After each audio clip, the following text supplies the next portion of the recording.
Hello बच्चों, कैसे हैं। मैं अभय सांडिलिया फिर से एक बार केमिस्ट्री की शुरुआत कर रहा हूं बच्चों, और आशा करता हूं मेरे इस प्रयास को सफल करेंगे। आप देखेंगे, अपने दोस्तों को दिखाएंगे, अपने अभिभावक को दिखाएंगे, सभी लोग देखेंगे, है न, ताकि अभय सर का कल्याण हो, साथ साथ आपका भी बेड़ा पार हो। इसी के साथ बच्चों आज हम लोग पढ़ेंगे relation between the empirical formula and molecular formula. तो बोर्ड पर नज़र रखें बच्चों। रिलेशन बिटवीन द मोलिकुलर यानी मोल फार्मूला, शॉर्टकट भी लिख सकते हैं, and empirical formula. Empirical formula बहुत ही आसान है बच्चों, सिर्फ बोर्ड पर नज़र रखें, 100% की गारंटी है न। कहता है मोलेकुलर फार्मूला, मोलेकुलर फार्मूला बराबर होता है n इंटू एम्पिरिकल फार्मूला, है न। where n is equal to a definite whole number, है न। यानी n आपसे पूछेगा तो n इज इक्वल टू क्या हो जाएगा, यानी मोलिकुलर फॉर्मूला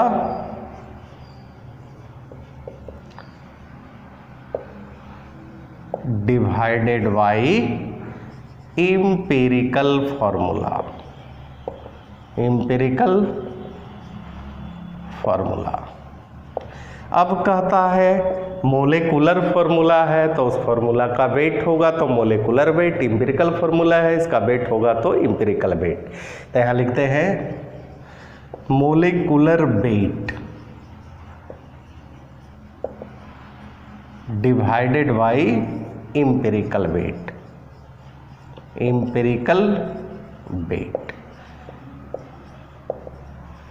यही फॉर्मूला हो गया बच्चों। अब हम लोग देखते हैं इससे रिलेटेड क्वेश्चन, है ना। क्वेश्चन लिखा जाए बच्चों, ए compound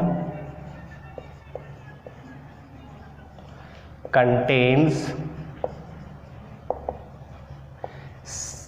40%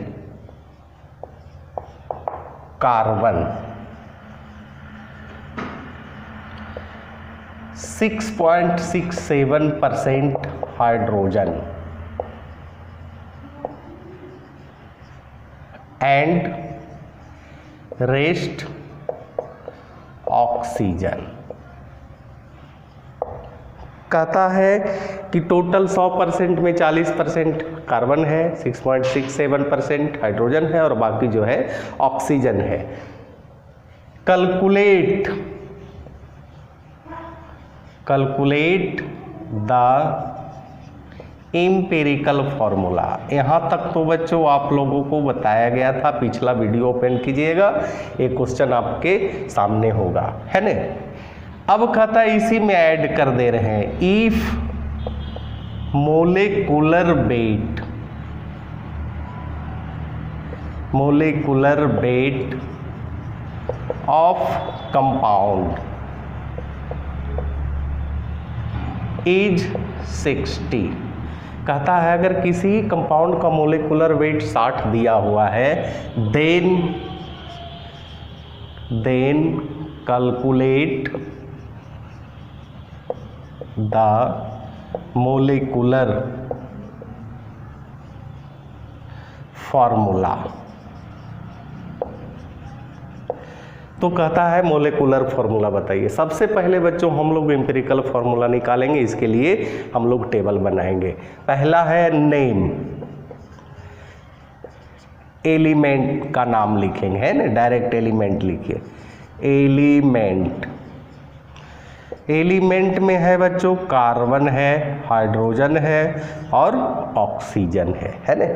percentage atomic weight, atomic weight carbon का 12, हाइड्रोजन का 1, ऑक्सीजन का 16, ये भी हो गया।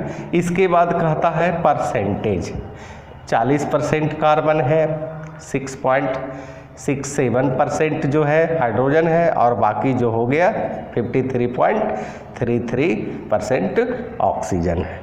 अब कहता है percentage divided by atomic weight, है ना, यानी 40 है, 40 डिवाइडेड बाई 12, यानी क्या होगा 3.33।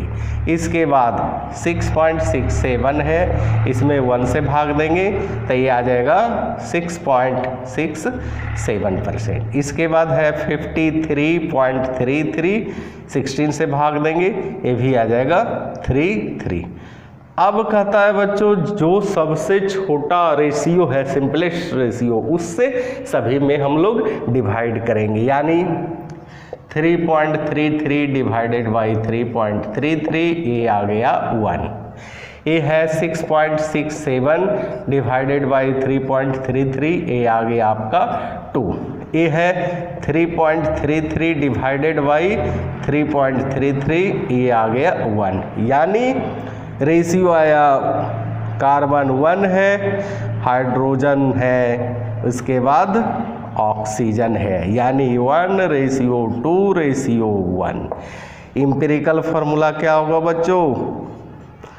एम्पिरिकल फार्मूला हो गया CH2O, यही आपका एम्पिरिकल फार्मूला आ गया। अब कहता है हम लोग को निकालना है क्या, मोलेकुलर फार्मूला आता है। यहाँ बस बोर्ड पर नज़र रखेंगे, आपको समझ में आएगा। सबसे पहले N निकाल लीजिए, है ना। N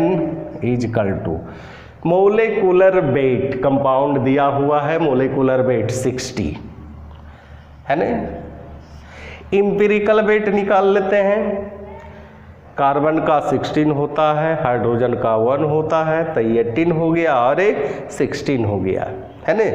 यानी कार्बन का 12 और हाइड्रोजन का 1 2 है, यानी क्या हो गया 14 16, यानी 30। N का वैल्यू आ गया 2। अब कह रहा है मोलेकुलर फार्मूला, है ना। अब यहाँ लिखिए मोल फार्मूला, शॉर्टकट N, यानी N आया 2, एम्पिरिकल फार्मूला है CH2O, है ना। यहाँ लिख देंगे कार्बन C2 हो गया, हाइड्रोजन 4 हो गया, ऑक्सीजन O2 हो गया। इसी को आप ऐसे भी लिख सकते हैं CH3COOH, जिसका नाम है एसिटिक एसिड। तो बच्चों समझ में आया, इसी को कहते हैं relation between the molecular formula and empirical formula. Practice करेंगे, न्यूमेरिकल बनाएंगे, सारा कंसेप्ट आपको क्लियर होगा, है ना। एक बार कंसेप्ट देख लीजिए और जिससे रिलेटेड जितना भी न्यूमेरिकल है सभी को बनाइए, और जो नहीं बने डायरेक्ट अभय सांडिल्या से कांटेक्ट करें। इसी के साथ बच्चों धन्यवाद।